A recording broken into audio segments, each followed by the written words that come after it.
আসসালামু আলাইকুম। আশা করি সবাই ভালো আছেন। আলহামদুলিল্লাহ, আল্লাহর অশেষ রহমতে আমরা আপনাদের দোয়া ভালো আছি। যেখান থেকে আমার ভিডিওটি দেখছেন, ছোট হলে আদর স্নেহ ভালোবাসা আর বড় হলে সালাম। আমি আপনাদের মাঝে নতুন একটি ভিডিও নিয়ে হাজির হলাম।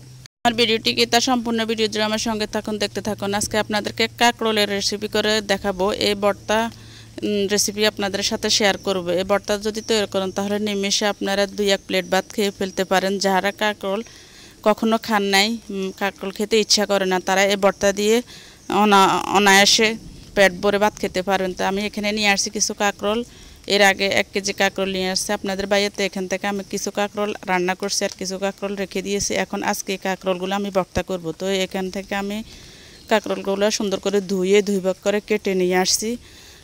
এখন এটাকে একটা প্রেসার কুকারে দিয়ে সহজে সিদ্ধ হওয়ার জন্য আপনারা চাইলে পাতিলে করেও সিদ্ধ করে নিতে পারবেন। তো আমি এখানে হালকা একটু লবণ দিয়ে প্রেসার কুকারে, যেটা আমি মাটির চুলায় রান্না করি তাই মাটির চুলায় প্রেসার কুকারে দিয়ে বসিয়ে দিলাম। সিদ্ধ হওয়া পর্যন্ত অপেক্ষা করব।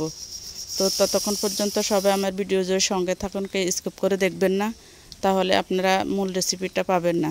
এই যে আমার এখানে কাঁকরোলটা সিদ্ধ হয়ে আসছে। প্রেসার কুকারে 2-3টা সিজ দিয়েছে। এরপর আমি এখন নামাই নিয়ে পানি ঝেড়ে নেব। এখানে আমি নামাই নিয়েছি, নিয়ে পানিটা ঝেড়ে ফেলে দিয়েছি। এরপর আমি চুলাতে একটা কড়াই বসিয়ে দিলাম, দিয়ে এই কাঁকরোলগুলোকে আবার তেলের উপরে পানি শুকিয়ে নিব, একদম মাখা মাখা মানে শুকনো শুকনো করা পর্যন্ত ভেজে নিব।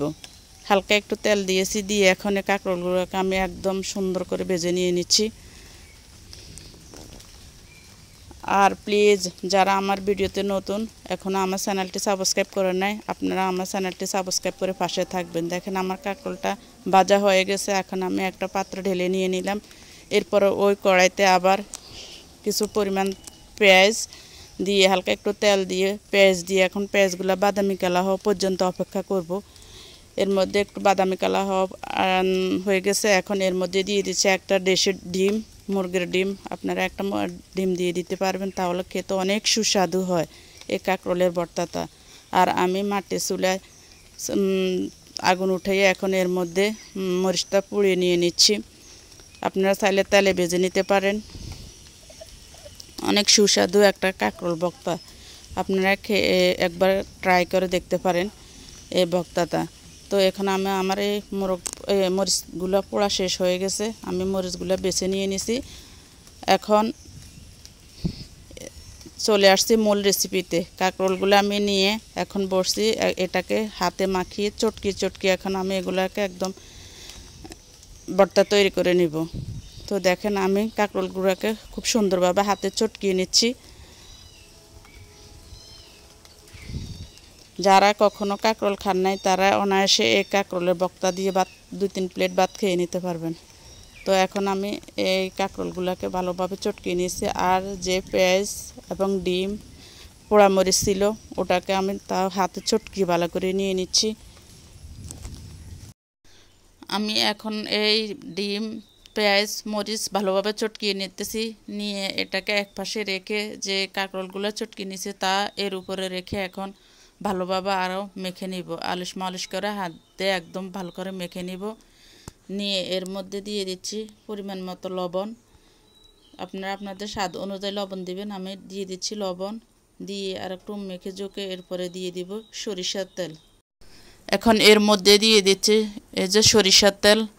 তো আমি সরিষার তেল দিয়ে ভালোভাবে মেখে ঝুঁকে নিব। নিয়ে এরপরে গোপন একটা টিপস আপনাদের সাথে শেয়ার করব। আমার ভিডিওটা স্কিপ হয়ে গেছে, এজন্য দেখাতে পারলাম না। এখানে এই যে এই পাতাগুলো দেখছেন, এটা আপনাদের লেবু পাতা হোক বা কাগজি গাছের যে একদম কচি কচি যে পাতাগুলো, আমি 4-5টা কচি কচি পাতা নিয়ে আসছি, আর সেগুলো একদম কুচি কুচি করে দিয়ে আসছি। এইটাই অন্যরকম একটা স্বাদ, অন্যরকম একটা ফ্লেভার আসবে, আপনারা একবার ট্রাই করে দেখতে পারেন।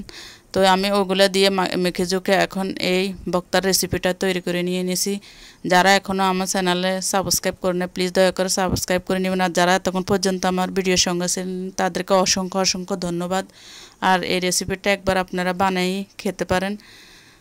আর আমার কমেন্ট বক্সে কমেন্ট করে যাবেন, সুন্দর সুন্দর মূল্যবান কমেন্ট করে যাবেন। আর আমি এখানে নিয়ে নিয়েছি লাল শাক ভাজি, আর আমাদের নোয়াখালীর ভাষা মাইরা বলে, ওটাও রান্না করছি মশারির ডাল দিয়ে, মাছ দিয়ে। আর কাঁকরোলের রেসিপিটি কেমন হয়েছে তা অবশ্যই কমেন্টে জানাবেন। আজকের মতো এখানে আল্লাহ হাফেজ, আসসালামু আলাইকুম।